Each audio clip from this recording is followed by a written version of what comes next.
Hello, dear listener, and welcome to the Stories with Matjoez podcast. This is episode 1, and what you're currently hearing or listening to is the introduction to episode 1, which is all about me. So it's me introducing me on my podcast about myself. Sounds terrible, but yeah, that's what it is. I figured I need to give some context before I start interviewing other people, so you have an idea about who this host guy is. So my name is Matthew van der Put. I'm from Belgium. I live in Sydney, Australia, and everything else you're about to find out right after this awesome little intro jingle that I sourced from the internet. Hope you have a good time listening. Thanks for tuning in, and I'll see you after the jingle. Sorry, I will hear you after the jingle. I have to get used to doing podcasts, sorry. 1, 2, 3, here we go.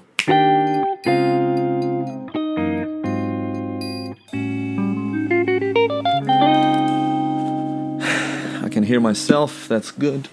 Let's get comfortable. Let's try and not knock this beer over. This sounds good. All right. Cool. Welcome to Stories with Matjoez, episode 1. Today is Saturday, October 28th. 28th? ESL, baby. And this is my first time doing a podcast, and I don't know if what I'm supposed to do. The first episode, or the first actual Stories with Matjoez, was recorded exactly 3 months ago with Sam Yeldum, before he left us, before he moved to New York. And I realized before you start a podcast, you should probably have an episode that introduces the host, I guess, and what the host is all about and what the podcast is all about. So, first off, why is this podcast a thing? Why does this podcast exist? It exists because I was interviewed on a few podcasts myself, and I actually quite liked that. I quite enjoyed everything about it, and I was like, you know what? I'm gonna do one. Just like a few years ago, I was watching all these vlogs, or video blogs on YouTube, and I was like, you know what? I'm gonna do one of those. So I started a vlog, and then that kind of kept going. And 300 vlogs later, I'm still doing vlogs. So I don't know if this podcast is gonna be like that, but I hope to give you a good time. I hope to give you some nice vibes for your earballs and tell you some nice stories with people that I've met on and offline. And tell you some interesting stories that will hopefully entertain you on the train or the bus or in your car or on the airplane or wherever you may be listening to this. So today's episode is sponsored by no one. Well, actually, it's sponsored partially by my lovely patrons. I started Patreon a while back, which is, or I started a page on Patreon a while back, which is a website that allows people to support their favorite creators. And I've got more than a handful of patrons now, and I love those people so much because they fund my life. They funded the LED lights that are shining on my face right now to make my videos look better, and they funded the Vanuatu project partially, and they might be funding me spending my time on creating this. So yeah, that's the sponsor for today's episode, I guess, and also myself. Today I'm going to talk about who I am, where I'm coming from, maybe where I'm going. I'm just going to give you a bit of backstory, a bit of history on your boy Matjoez. If you have no idea who I am, this must all be very shit. But yeah, if you have a sort of an idea of who I am, I hope to give you a bit of extra info on that. Or yeah, again, listen, I have never done a podcast like this before. So I'm just going to start with the start. I was born in Belgium, in Antwerp, in 1989 on October 6th. Grew up in Antwerp in Belgium, lived a pretty privileged life, still live a pretty privileged life. And then I'm just going to skip through all the boring stuff. I've got two brothers and a sister, and I've got 2 very lovely parents. They all live back in Belgium, unfortunately. They're all great. Love them a lot. Oops, my pen just broke. Damn. Oh my god, no, my pen didn't break. Wow. Turns out the pen I've been writing with for the past weeks has a little marker built in. Jesus. How did I not know about that? Wow, that's incredible. Cool. What else is hidden in this pen? Who knows? Wow, sidetracked. So, I graduated high school. I always wanted to become an actor. After high school, I did an entrance exam at the Ritz in Brussels, Belgium, to go into drama school, and then I was terrible at that entrance exam, so they said, nope, we're not going to let you in this school. So instead, I turned to the world of editing. I found a degree that was still in the film industry that would allow me to work in the industry. So I became a film editor. I spent 4 years, I guess, training, practicing to be an editor. And I mean, I wouldn't recommend going to film school. I think you can learn everything, teach yourself how to do everything these days. But I learned how to work in a team. I learned how to be efficient, and that diploma I got from that film school in Brussels definitely helped with me getting a visa in Australia. But more on that later. Went to film school, finished film school, and then I worked for about a year as an editor at a company that was producing online educational videos, which was fun, and it was decent pay, and it was with some nice people and everything. Wasn't challenging at all. While in film school, I discovered time-lapse through this video by Terje Sjørgjert, Scandinavian dude who went to the Canarian Islands, and he shot a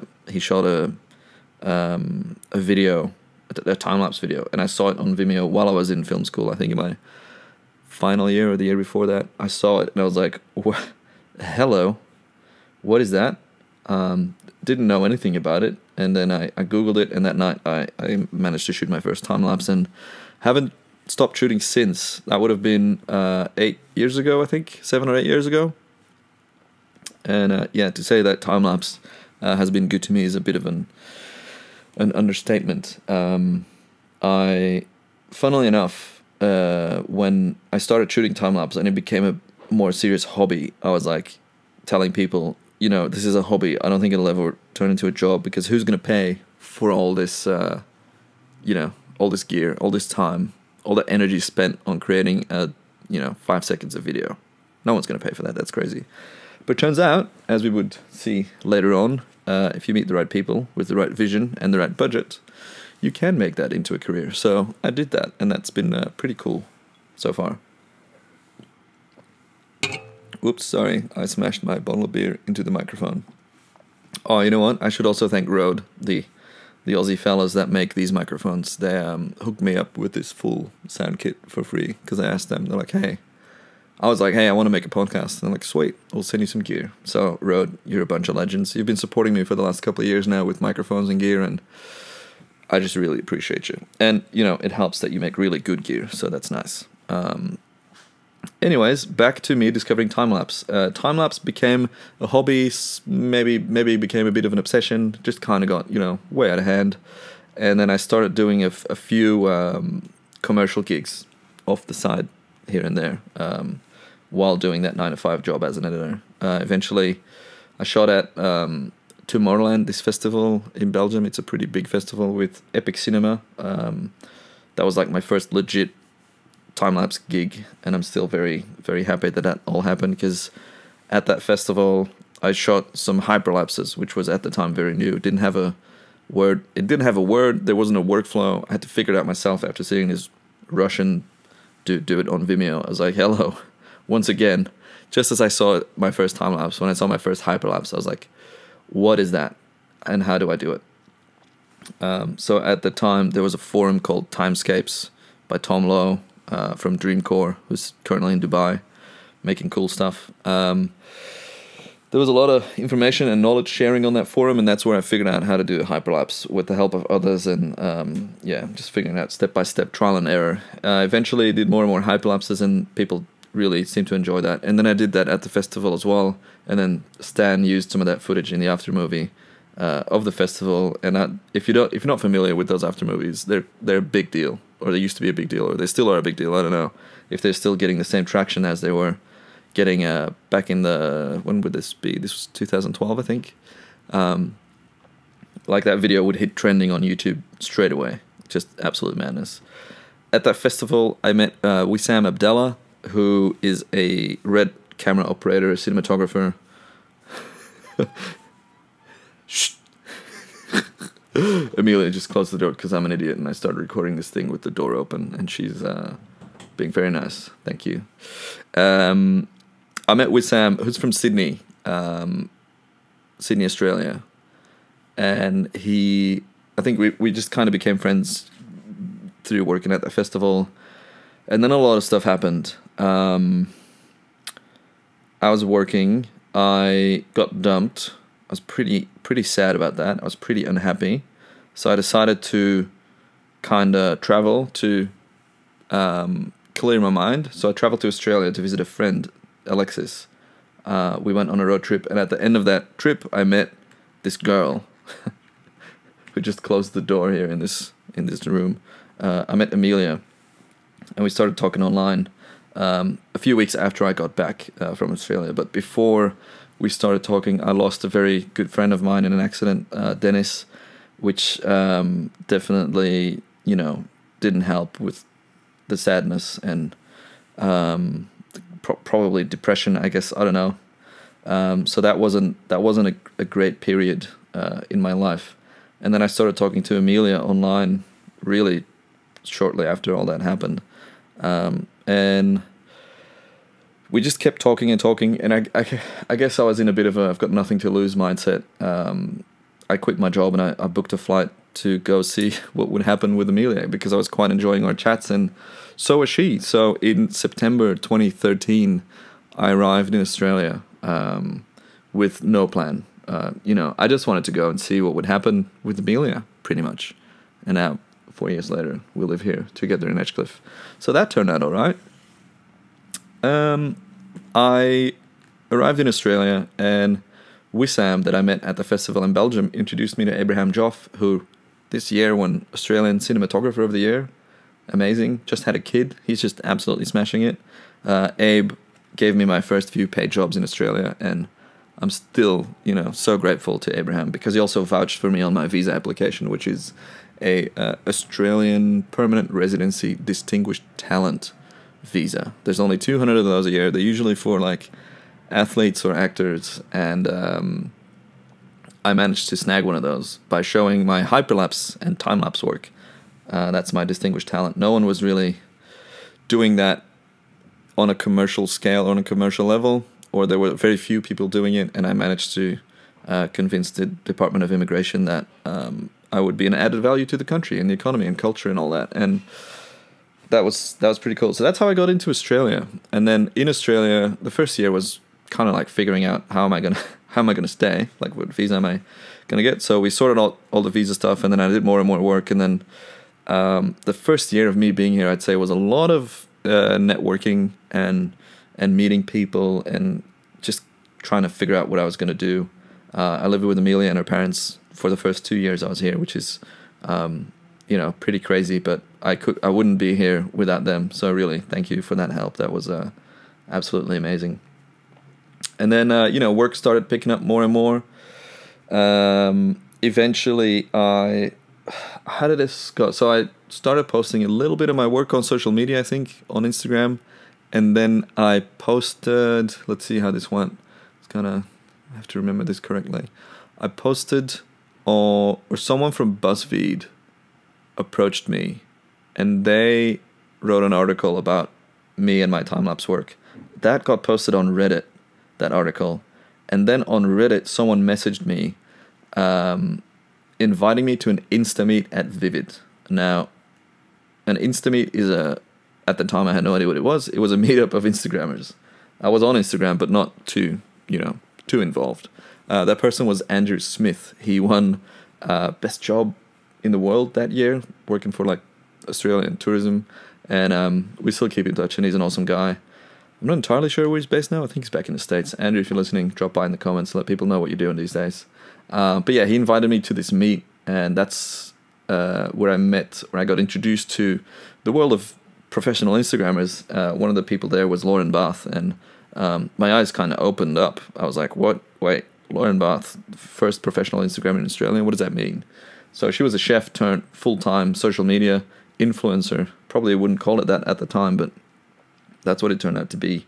So I talked to her for a small amount, and then we had a Skype call later on as well, But she opened up my eyes to the power of social media, and I was like, you know what, maybe I should start focusing more on this whole social media thing and start posting some of my work and my hobby on there, which is time-lapse and hyperlapse. And it grew and grew, and luckily there weren't a lot of people at the time doing all this stuff on social media, so I got invited to a few social media trips, I call them. So I was paid to go on a trip, all expenses paid, and then a fee on top to document or to create content for tourism boards. And one of my first big gig with Lauren was Dubai. We all went to Dubai. It's just like this, yeah, I was vlogging that day, or that trip, that period. I started vlogging because I wanted to vlog that trip because it was so amazing. And to this day, those videos are still some of my favorite ones because it shows how the vlog started, kind of.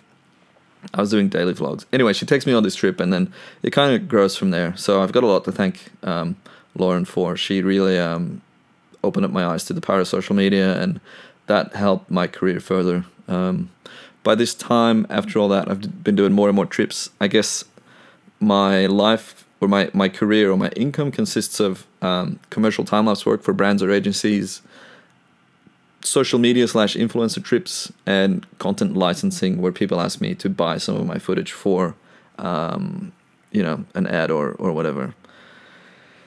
Then I guess we can just kind of fast forward a couple of years, and because it's all kind of the same stuff, influencing, commercial work, meeting interesting people, traveling to amazing places, but all just kind of the same. And I was always kind of looking for something with a bit more meaning, and it got to a point where I was just asking myself, like, what's the goal here? Like, what's the long-term plan? What are you going to leave behind? What's your legacy? And that's just, I always say this quote to people, like, there's only so many travel videos you can make before you start feeling a bit empty. And I was starting to feel a bit empty. So when I got an email from Google, hold on, let me have a sip of this beer. When I got an email from Google asking me to attend a boot camp called, I forget if it was called Share Some Good or the Creators for Change boot camp, but it was, I think, almost a year ago, as of today, and it was pretty much an anti-hate speech boot camp where people were invited to talk about hate speech and online and how they counter that and all that stuff. And I was invited to as a sort of an ambassador, I guess, and I was there, and I wasn't entirely sure why I was there. I'm a privileged white guy that was at a conference where people were talking about hate they were getting online and stories and experiences. There were people just discriminating against them for being either Indigenous Australians or being queer or being immigrants or just people, just women being targeted. And I was just sitting there like, wow, I was very self-aware that, I've lived an incredibly privileged life. And I guess being there, you always kind of have a feeling for this, but being there and being surrounded by those people and hearing those stories, I was just so incredibly driven to do something more than just a travel video. So when on the day or the day after they asked if I wanted to get involved with the hashtag Share Some Good campaign to make a video, could be about anything, targeting online hate speech, to share a message in it, I was like, yeah, hell yeah, I want to get involved. I'm done with this. So that's when my, I guess, journey began, as sort of a shift in my conscience, doing stuff that matters. I eventually ended up making a film with my good friend Luke Bodley about Luke. It was how should I describe it? I call it like a triple layered audiovisual experimental narrative piece. Does that make sense? A experimental poem, audiovisual poem, with 3 layers. There's like the music, the poem, and the visuals, and it's called Bend, and it was received incredibly well. It premiered on my YouTube channel, vastly out of my comfort zone. Like, I don't shoot, people, because I do time-lapse and hyperlapse stuff. I don't shoot video mainly, unless it's a blog. I don't shoot complex subjects where, we talk about how people are discriminated against and stuff like that. So to take something like this on was a big deal for me, and obviously a big deal for Luke as well. And that was I'd say my first project that I really just put in energy in a different way, because I could feel that it was more important than any other travel video that I'd ever made. So that was that, and yeah, a lot of, a few terrible comments, but great comments. They're like, the fucking world's gone mad. What's all this airy fairy men dancing in dresses bullshit? But then so many comments as well that really recognized that what I was doing was out of my comfort zone, wasn't in line with what I usually do on my channel, but they still really appreciated the message, and they appreciated the fact that I took something like that on to have a bit of a positive impact on the world. And it's that thing, that having a positive impact on the world, that stuck with me, which eventually led to this next project that I'm in the midst of currently, which is the Vanuatu Climate Change Project, or the hashtag Climate Compassion Project that I've embarked on with Jeff Reed, who currently is still on a remote island in Vanuatu documenting remote tribes and their lifestyles.